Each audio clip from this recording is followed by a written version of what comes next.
if there is something in your life that is not making you happy, you have to change it. Because only you have the power to change those things. So I was really unhappy with my weight. I changed it. I was really unhappy with my social media presence. I got rid of it. And all of these things have led me to have like a much more like detailed, like feeling of who I am as a person. Yeah, kind of like that accountability where you're not blaming anyone or anything. You are exactly where you're meant to be, and you more often than not you deserve to be where you are. And there's mitigating circumstances. It's taking ownership, isn't it?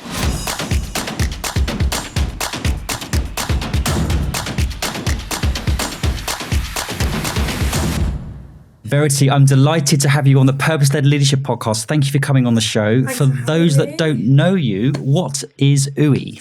Oowee is a multi-site fast food brand operating across 8 cities. And it started off as Oowee Diner, which was a meat burger concept, which has now developed into a vegan burger concept. And we serve deliciously dirty vegan fast food.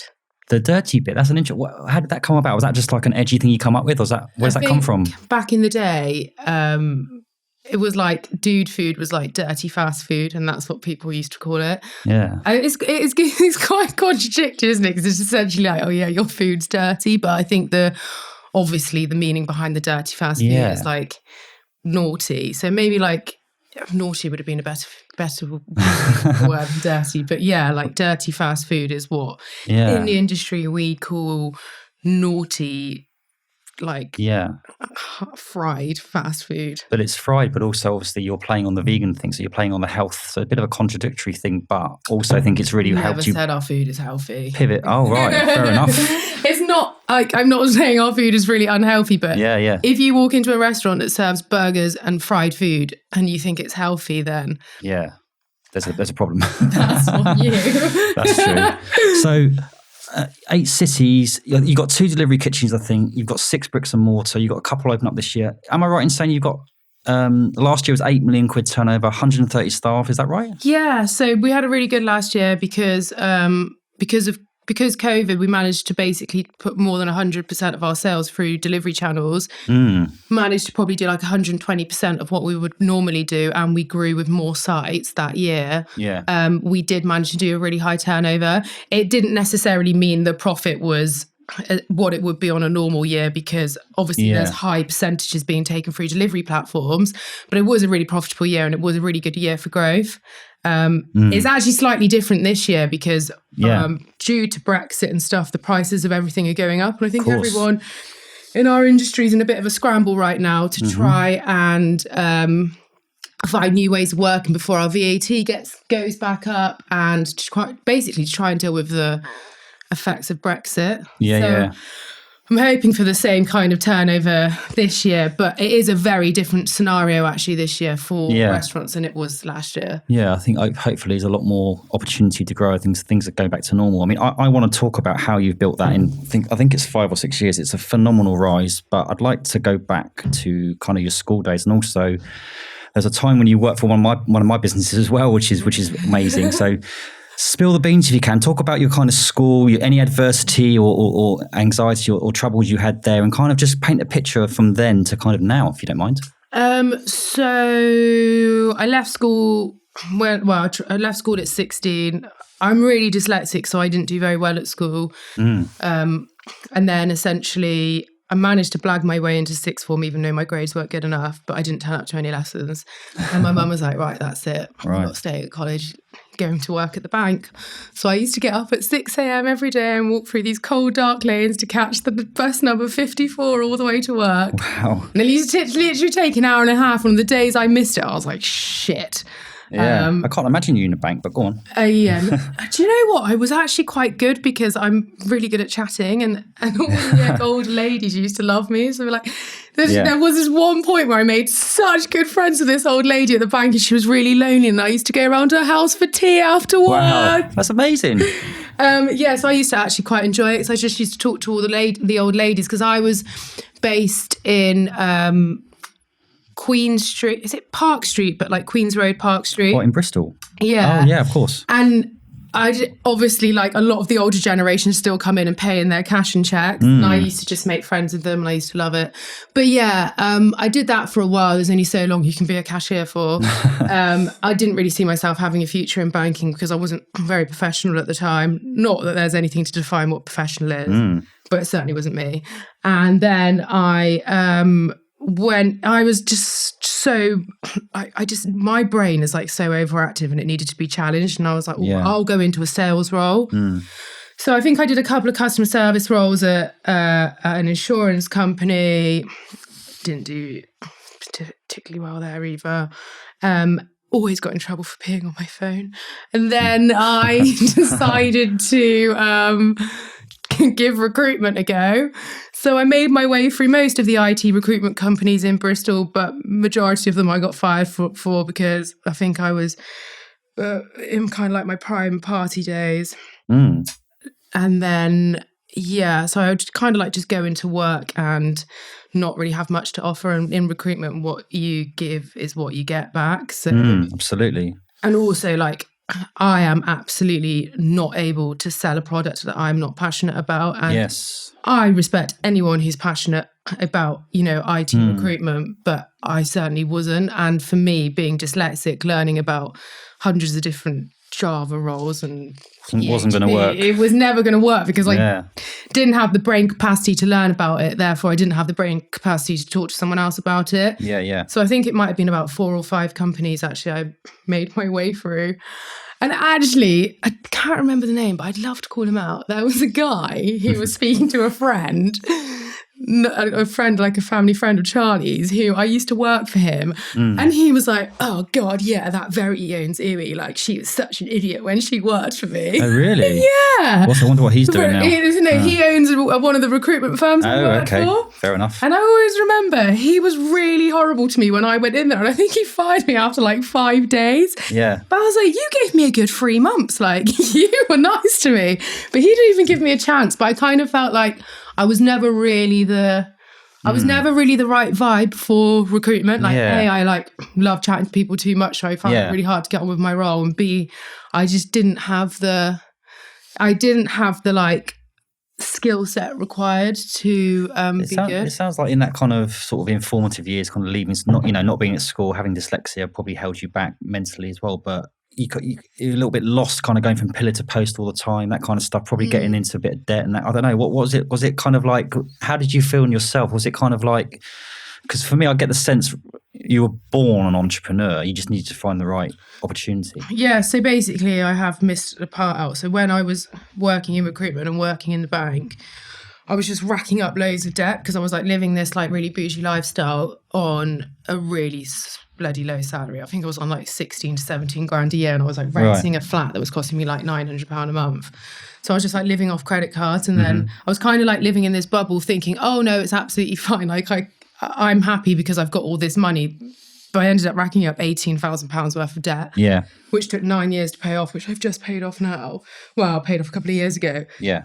But like, I just lived in this complete delusional world where I thought I was happy because I was living off my credit cards, but actually I was not fulfilling my brain or what I wanted to be doing. And inside, like, I'm from a really successful sibling family. So like, my brother's a doctor of science. His other brother is really high up in the NHS in accounting. And then my younger brother's a mathematician. So all the kind of archetypal conformist kind of what a mum and dad would be proud of kind of roles. Oh, yeah. And I never knew my mum. I knew my mum wasn't proud of me. She had nothing to be proud of me for. She bought, like, when I was 17, I got given my brother's car and I spent like a year learning to drive and never actually passed my test. Like, I was a disappointment. Right. So I was like, right, I need to do something that doesn't bore me to death because I can't work in a job and if it bores me to death. So then I just was like, I know what I'll do. I'll quit my job. So I just literally left working at the age of like 23. Yeah. Because I got fired from another job. Yeah. And then I was like, right, I've got like a few weeks to figure out what I want to do. can't go to my mum for money. So I'm one of 7 children. So my family absolutely did not have like money to be able to give to me. And I've never had a handout in my life. Yeah. So it was kind of like, right, you've got to find your way and you've got to do something. And I just felt like, yeah, well, that at that point as well, I'd had to go and consolidate all my debt. And I was like, shit, like you really need to sort your life out. And I was like going out all the time and my head just felt like completely scrambled and I just didn't know what I wanted. Yeah. But one thing I was always really good at was cooking, especially sandwiches. So I was like, I'll start selling sandwiches. So I basically ran a sandwich club every Wednesday from my house and people would come and get a lunchbox. And I think I got to like, at some points, like 50 a week. And essentially that was enough money to keep me going. How did you sell them? Was it like word of mouth or was it? I set up a Facebook group and then you had to be a member and then you'd prepay me on PayPal. Oh, cool. Yeah. It's quite good actually. I do miss the sandwich club days. I only had to work 2 days. Always go back? No. And then the sandwich club transpired into me. I don't know if that's the right word, transpired. It's not even a word. That's a great word. That's a great word. Yeah. That word? Yeah, of course it is. I just hear other people use it, so I thought it sounded actually quite perfect. It's a perfect word for this. So, woo. And then transpired into I had a pub residency where I sold sandwiches and lots of dirty fries, and loads of those dirty fries you now see on the menu at Oowee now. Delicious they are. Deliciously dirty. There you go. And then basically. So Charlie was my best friend and we lived together. Right. And he started like helping me out do the sandwiches and the dirty fries because I think he was unemployed at the time. Yeah. Running student nights. And we would like spend like these really long evenings in the kitchen like, what can we put in this deep fat fryer? So we get like cheese strings, cover them in nachos, deep fry them. Just making like the most outrageous concoctions whilst also at the same time, because we wanted to make more revenue from the Gourmet Sandwich Club, we started a pudding business called Oowee Puddings. And we were supplying puddings into Meat Liquor. Oh, right, yes. And they actually dropped me. Why? I don't even know why, but I think at the time they were really struggling. And obviously I was a big expense to them having these puddings. I don't think they were selling many. Yeah. And obviously working in the industry now, I completely understand. If you're buying puddings and you're having to chuck loads of them out and you're buying puddings from some, and also I'll be honest, back then I was not very professional in terms of like, I didn't run a slick operation because I didn't really know what I was doing. So I don't blame them for dropping me. But yeah, so then what happened was once I'd finished doing the puddings at Oowee Puddings, Charlie was like, look, this isn't going to make enough money, the Gourmet Sandwich Club and Oowee Puddings. We need to open a burger restaurant. And I was like, okay. So he was like, let's go around Bristol and ask loads of people what, if they're selling their takeaways. And I was like, okay. Yeah. So I started asking loads of people. And then the guy, so me and Charlie lived in this house on Picton Street. The guy next door was like, oh, you can have my takeaway. I was like, really? And then 6 weeks later, we signed the lease on this takeaway. Wow. And then we opened up and we absolutely killed it on delivery and in-house. And then unfortunately, Meat Liquor couldn't make their business work any longer. Wow. So that's kind of like a turn of fate where that guy just kind of gave you the restaurant. Yeah, it was mental. And from there, in kind of a 6-year span, am I right in saying you've won Delivery Restaurant of the Year, Best Vegan Restaurant? Is that right? Yeah, it was Best Vegan Restaurant in Bristol, Delivery Restaurant of the Year, and Delivery Best Vegan category in 2019. So yeah, so from Oowee Diner, we then tried out the vegan concept, and then that really worked, and then we grew that. Yeah. So how did you scale it then? Because no real business experience, you got a lot of heart and passion. And did you have a plan, or was it kind of like, let's just crack the fuck on and just build it? Or was it, how did you? So me and Charlie are very similar people, and what we like to do is just dive into the middle of the ocean and swim our way out. So we would just be like, right, fuck it, let's do it. What's the worst that can happen? And we've always had that attitude, but obviously not now. You have to be quite sensible and very, very collective decisions. So what happened was we opened Oowee Diner, Oowee Picton Street, that absolutely killed it. And we were quickly like one of the busiest burger restaurants in Bristol. And at the time there wasn't that many competitors. Like there was Meat Liquor down the road. But like what was strange about Meat Liquor is their food. I'm a big Meat Liquor fan. I really like their food. Hence I wanted to work with them. but they were like a London brand coming into Bristol, and Bristol just didn't open their arms to them. It was really weird. Yeah. It was like probably quite the wrong location to be in Stokes Croft, and unfortunately it didn't work out for them, and it certainly didn't work out when we opened and we took quite a lot of business. Yeah. Because we were a born and bred Bristol brand, like everyone loved us, and they were like, oh my God, Oowee, Oowee, Oowee. And we had all of this support, and we built this like really cool cult following. And then from that, we were like getting lots of vegans being like, you need to have vegan options. And we had this guy who worked for us called Ash, and he was a vegan. And to be fair, he like created this amazing seitan product. And then we trialed it out in North Street, and we got loads of really good fan base from vegans. Yeah. And then we grew, and we're like, me and Charlie were on holiday one year, and we were like, oh my God, let's just open an Oowee vegan. And we just literally took the punt. We hadn't even gone and seen the shop, but we knew what the shop was because there was this other place that were going to take it. And then they pulled out. So we ended up just literally opening Oowee vegan, and it absolutely killed it. So across that kind of meteoric rise, there must have been some poor decisions or some hairy moments or some challenging times. Talk to us about the dark times of that, because it's not always... I remember like the first 6 months of working there, and working like 7 days a week and being completely unorganized because we'd never done it before. And I feel like there's no manual on how to open a restaurant. You just learn from your mistakes. Yeah. And we would just a lot of it was you just have to like F up and then work out what you've done wrong and not do that again. And it was just like such a lack of sleep. Sales were never a problem, and the demand was never a problem, and that's always like a positive. So the worries that you have are just operational.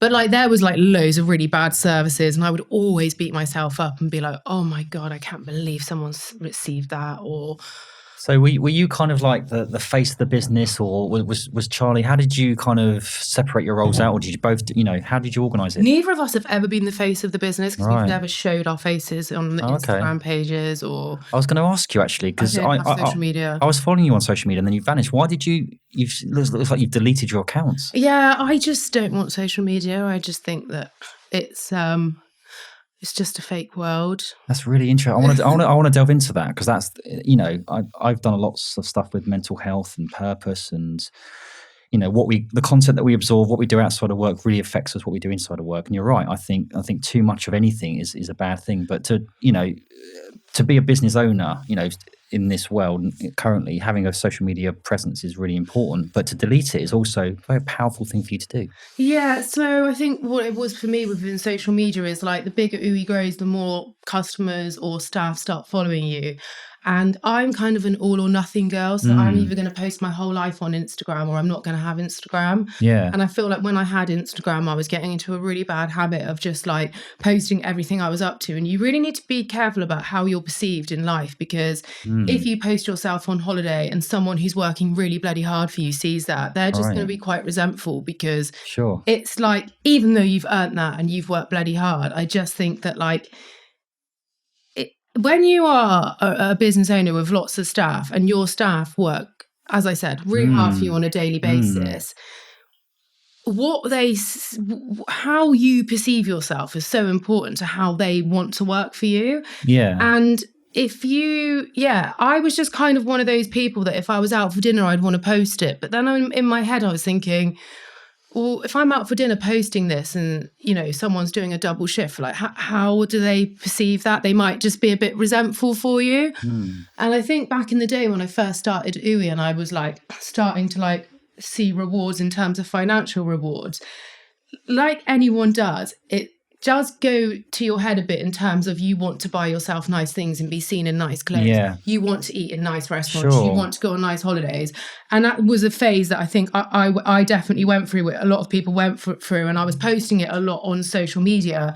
And then as time's gone on and I've actually stopped caring way less about what my paycheck is and more about the growth of Oowee, I've realised I don't need to live that fake world where I show off online about what I have. I'd rather just live a humble life and no one really know what I'm up to, because it's completely irrelevant anyway, and it's not good for anyone to sit there and watch But basically, I feel like if you're sat there posting yourself and what you're doing online and everything's a little bit bougie, you're essentially saying, look at me, look how great I am. And I just feel like there's a lot of that on social media. And I began to dislike people that were like that. But then in reality, I was a bit like that.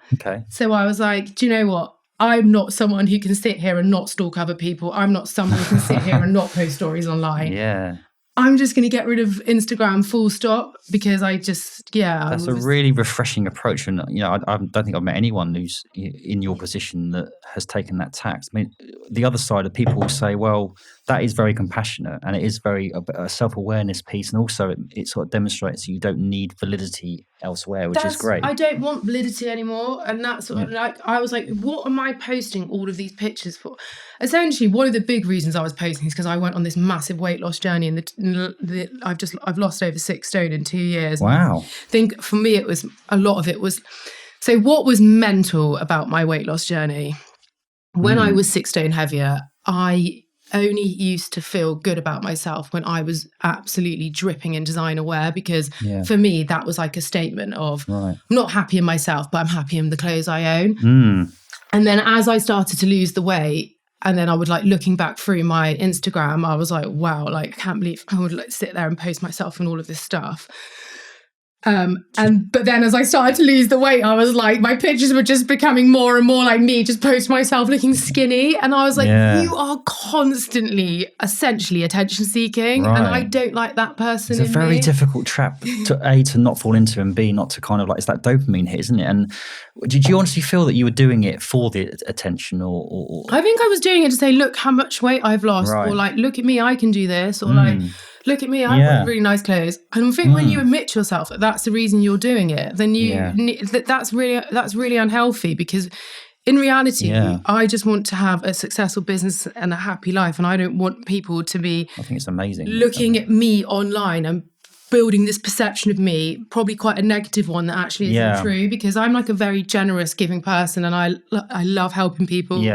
Like, love giving people my time. But then when you would look at that compared to me online, you probably would just think dickhead. The amount, you're right. I mean, people will judge you no matter what. If you're not online, you are online. They judge you anyway, don't they? But I think the amount of time and energy that's involved in having a social media presence and profile, it's kind of like, what have you replaced that time and energy with? Like more time into my business. I like painting pictures. Nice. I like posting insightful things on LinkedIn. Yes, I saw you on LinkedIn. I love LinkedIn because it's a professional platform that gives you loads of opportunities. Whereas Facebook and Instagram are just platforms that give you loads of anxiety. And I don't post something on LinkedIn and sit there after like, oh my God, like what are people talking about behind my back? Do you know what I mean?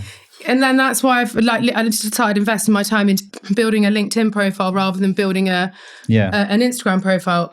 And that is another thing as well. Okay, I do have no problem with people that want to post their lives on Instagram, and I just want to make that clear because I think what I've said could be misperceived. Okay. But do not sit there and post your life on Instagram and then crying out about what you've posted after, because that's not enjoyable. No. So if you're going to sit there and post on Instagram and then be like, oh, how many people are going to like my post? What are people going to perceive this post of? Then Instagram is probably not for you.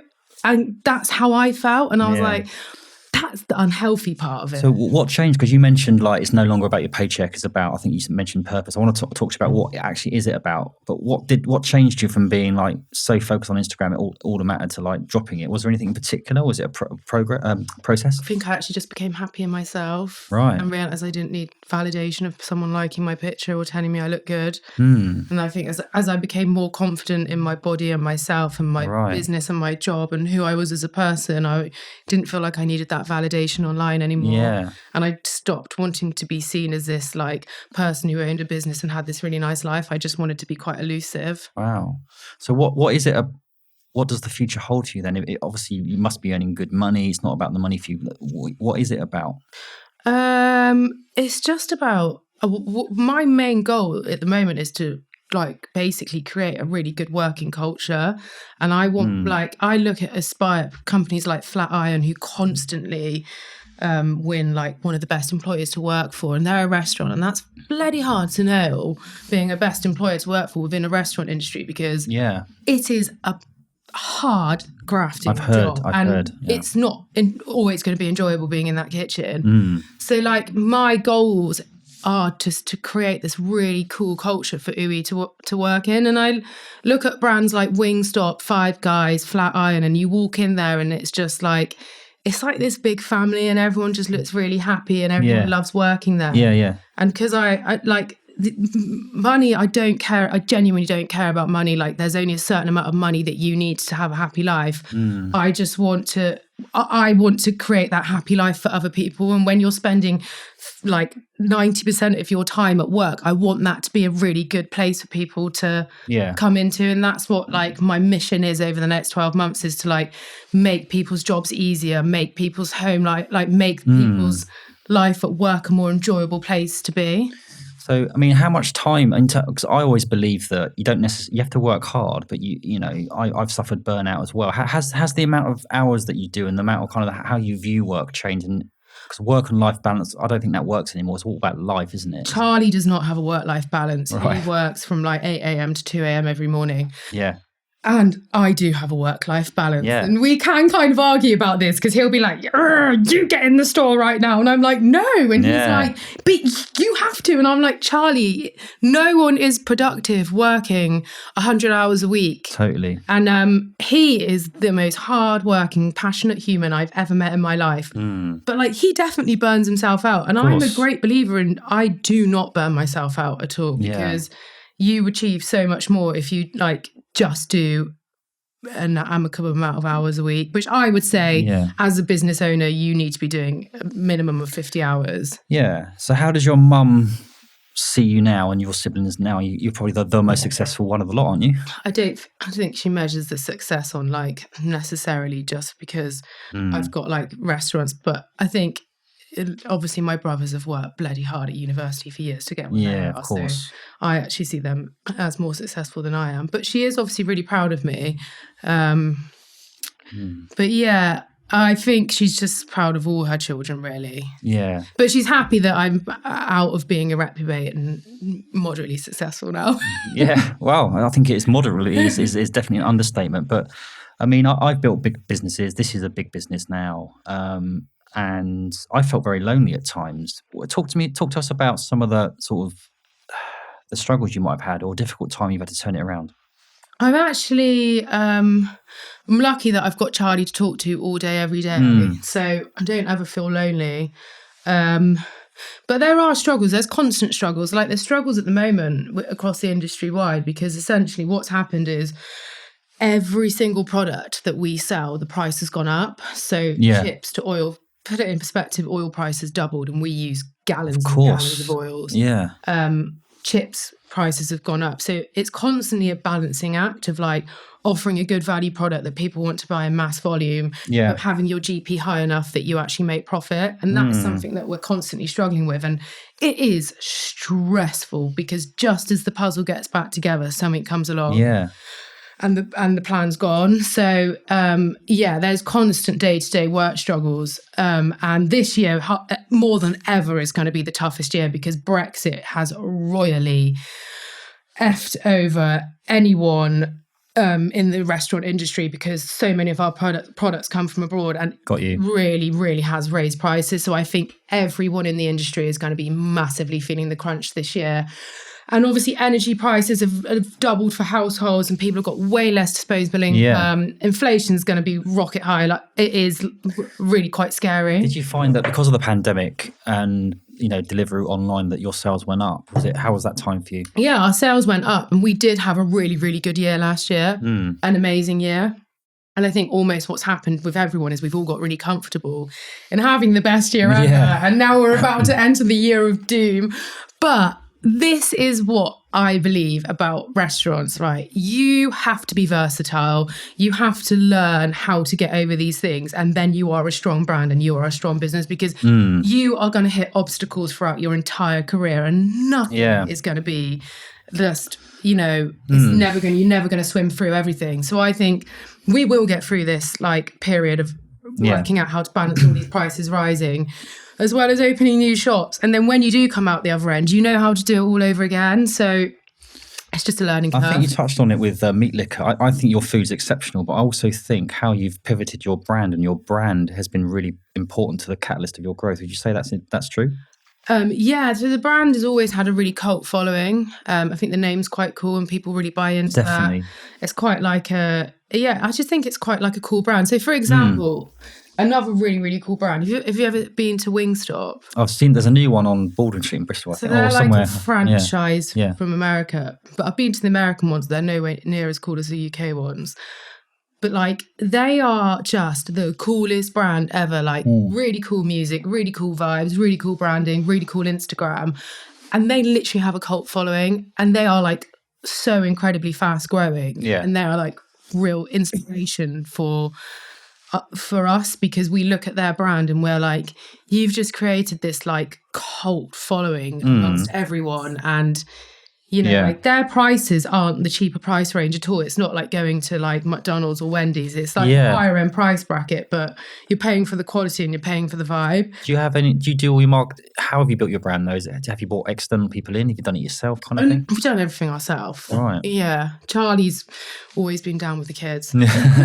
So you two are kind of like best buddies for a while. I mean, that's a nice thing to have. I think it's always good to have a business partner that you kind of know and trust, right? Yeah, and to be honest, we rarely argue as well. Like, and there are like obviously heated moments within a business where you have disagreements, but we've got such a good working relationship whereby like even if it does get heated 2 minutes later, sorry. So you strike me as someone who doesn't really follow conformity. You've mentioned yourself that kind of like, you've had, a partying lifestyle before, but you're now a business owner, but you're obviously a leader as well. So you've got 130 staff, which is an enormous amount of people to lead and manage. So what's your leadership style? How do you kind of get the best standards and the best performance? It's so funny because I always get asked this, and me and Charlie and Lena, our operations director, all have completely different leading styles. So my leading style is I'm everyone's mate. I'll get down and do the shit jobs that no one wants to do so that people see me do those jobs and they're like, well, if she's prepared to do it, then I don't mind doing it. So I kind of like go into a store and I just treat everyone as if they're my friend. I buy them coffees, I buy them lunch. I'm really good friends with them. Yeah. I'll speak to them about their personal life, and I'll do that for a while until we've built a bond, and then gradually people just respect you in more of a more of a heart-filled way rather than like a boss way, and then they want to help you because they can tell that you are a nice person. And they also open up, I think, a little bit more, don't they? If they do have problems, they're more likely to come to you, which is what you want. You want to find out what's wrong as much as what's right. You cannot have a business filled with people like me, though. There has to be like a mixture of people. Of course, absolutely. There's got to be your good cops, your bad cops. So like, I am a good cop. You know your strengths, basically. Yeah. But then I'm not necessarily the person that could hand out a disciplinary. Right. Do you know what I mean? So you need people like Charlie, who is very firm but very fair. Yeah. You need people like me who people can find in, and you need people like Lena, who is like a mentor figure. Yeah. So we all play very different roles, and we all play the roles really well. But I guess I am a bit of a softie. So that's the only way I know how to manage people, is just to be really kind to them. But it doesn't always go in your benefit, because what can happen is you know people can take advantage of that. So it's just about like, have they taken advantage? Because I mean, I think there's been a big thing in the last few years about the struggle of being a female in business and being an entrepreneur. Has that come up at all? And has anyone kind of taken advantage of your kind of, let's say, more kind of human-led approach to leadership? I've never felt disrespected as a woman in business, and I always feel like I'm offered the same opportunities that men are offered. But I think that what is really interesting is the difference in the way opportunity, like, this is quite a sad reality of the life that we live in. So when I was bigger, and at my biggest, I was like version on a size, was a good size 18. Right. Especially like men in business would like quite often just bypass you. And I feel like we are quite a fickle world where people get opportunities based a lot more on like what they look like. And since I've lost weight, I'm probably deemed more attractive by certain males, I feel like I get offered like much more opportunities, which is actually, that is genuinely the truth. And it's a sad reality, isn't it? It's a sad reality that like, Because my personality never changed and my skill set never changed, just the way I looked changed. But like the amount of more opportunities I get offered based on how I look now to how I looked before is really scary. Yeah. What is your kind of principles around kind of hiring, the type of people and the culture? How would you describe that? What is my principles? I don't do the hiring. Right. I'm not very good at hiring. What about the culture though? How would you describe the culture? What's an Oowee person? Is there a particular DNA, or is it not like that? You kind of like you want a mixture of DNAs. Yeah. You want like you want all different personalities. It's just like, you know, like me, Charlie and Lena, if you're all the same, exactly. you need... That's so important, you isn't need it? your sassy people, you need your calm people, you need your fiery people, you need the people that tell you everything's going wrong so that you, like those people, because you always have that person who's like, this is wrong, this is wrong, this is wrong. And although that might frustrate you, those people are so essential because they're the people that make the changes. That approach, it encourages growth rather than having kind of like 30 Charlies or 30 Verities. Oh my God, no, yeah. And no one in this whole world is perfect. I'm not perfect, but I always kind of bypass someone's skill set and look at their ability to want to learn, because you can teach people a new skill set, but you can't fundamentally give someone a new personality. So if someone comes in and they've got no experience, but they're like really passionate and we feel their energy, then it's like, you know, you can have a job. And those are the best people that perform the best. We're kind of coming to an end soon, but there's loads more questions. I'm going to ask you a few more questions because this is your approach is so refreshing to business. I'm really impressed by what you've done and how you're taking, you know, you're not kind of allowing your kind of success to kind of be the most important thing. It's about how you feel, right? And maybe almost a legacy that you can't. Is it? I always talk about purpose. I mean, do you feel that you have a kind of destination or something you want to? Is there a tangible thing you're trying to get towards? Or? I would like to get to the point where, so obviously I want to grow Oowee, but I don't want to grow Oowee so that I can like have like loads of money. I want to grow Oowee so that Oowee can be used as a tool to help other people. And I've like recently mentored this. So one of my staff members, his girlfriend wants to start a food business, and then I've kind of like given her some advice and I'm helping mentor her with her food business. But it made me think like there's so many people out there who actually have not got the opportunity to, who have these really great ideas for food businesses, but they haven't got the opportunity or the resources to be able to seek advice. And I just think I'd like to use, when Oowee's big enough, I would like to like kind of like open up some kind of charity that helps other people who maybe from underprivileged backgrounds. Yeah. Or people who haven't got access to the resources, and people who are genuinely passionate and want to open a business. And I can use Oowee as like a testimony to be like, look, well, I did Oowee and got it to this, and I can help mentor you and through your business. But I always feel like to be a mentor, I don't want to be a mentor that gets paid. I want to be a mentor that offers my services for free. Got you. But in order to do that, you have to have like a super successful business. So I want to have, when Oowee does get to a point where it's like everyone's like, wow, you've really smashed it, then I'll be like, cool, and I want to help you really smash it. But I don't want to do it in a sense of like I go into someone's business and charge them. I just want to like help people do that, because I know when I was starting my business, there was absolutely no one to help me do it. And there's so many people who also don't have the help to do it. That's about being rich and wealthy and fulfillment and purpose. And I think if you do that first, you get the money anyway. And I think it's important not to kind of, not what we're not saying is that money isn't important, right? I think it's obviously important, but it's not your kind of... Well, you just know you don't need loads of money. Like in life, like you just need a certain amount to... It depends what kind of lifestyle you want to lead, but I don't... Yeah. I do like buying myself nice clothes, but as I said, since I've lost the weight, I'm not as fussed about having nice clothes anymore, and I'm not showing them off online. So, but like being in kind of like a dirty fast food environment, that's how you want to describe it. How do you look as a leader? How do you look after yourself? Because it's really important, isn't it? Well, yeah, I as I said, I don't overwork myself to the point where I'm stood in my restaurants all the time smelling like chip fat. So I make sure that like I leave work, I go home, I pamper myself, I wake up the next day, I go to the gym. Like I just make sure that I like, you know, I'm not in my restaurants any longer than my staff are in my restaurants. So I just make sure that I leave work and I do things to like help my mental health, like go to the gym and relax. On that point of mental health, how has that changed for you? What's your approach to mental health in the workplace? I mean, it's quite a prominent thing at the moment, isn't it? Yeah, I mean, it is difficult in a fast-paced environment to find out someone's mental health constantly because you are in a position where everyone's so busy. It's not something that you can just have a chat about because everyone's not chatting all the time. So it's just about recognizing when someone comes in and they look distressed and saying, do you want to go off for a chat? And then understanding why they're distressed and working out how you can change that. It's a bit different if you're all sat at a table together in your office and you're clearly talking to someone all day. So it's just about, as a leader, and teaching your leaders to recognize it if someone is struggling. And I think in the restaurant industry, there's definitely higher mental health than other industries due to the hours of being on your feet and working in a really high-paced environment. Definitely. So it's really important to ensure you do recognize when someone is struggling. Absolutely.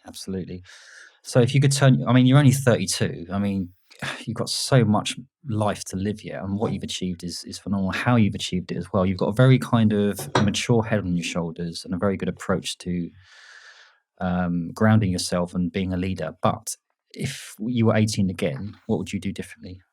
Nothing. What would you tell yourself now about the future? Well, I just feel like every mistake that I've ever made has led me to where I am now. And even though I made a lot of mistakes, I feel like if I hadn't made them, I wouldn't have Oowee. So I always say there's nothing I would change. Love that.